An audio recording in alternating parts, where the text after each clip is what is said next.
প্রথমবারের মতো human metapneumo virus বা HMPV ভাইরাস রোগী শনাক্ত হয়েছে পার্শ্ববর্তী দেশ ভারতে।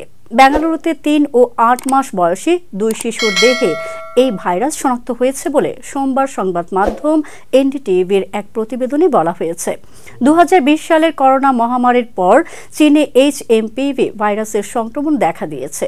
আক্রান্ত শিশু ও তাদের পরিবারে সাম্প্রতিককালে কোনো ভ্রমণের রেকর্ড নেই। 2 শিশুর শরীরে HMPV ভাইরাসের যে স্ট্রেনের সংক্রমণ হয়েছে সেটির সঙ্গে চীনের ছড়িয়ে পড়া ভাইরাসের স্ট্রেনের কোনো যোগ রয়েছে কিনা তা এখনও জানা যায়নি।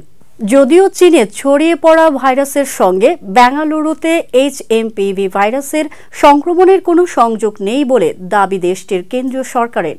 ভারতীয় সংবাদ মাধ্যমের খবরে বলা হয়েছে, কর্ণাটকের স্বাস্থ্যমন্ত্রী দীনেশ গুন্ডু রাও এ নিয়ে সোমবার দুপুরে একটি জরুরি বৈঠক ডেকেছেন। রাজ্যবাসীকে উদ্বিগ্ন না হওয়ার জন্য পরামর্শ দিয়েছেন কর্ণাটকের স্বাস্থ্য সচিব হর্ষ গুপ্তা।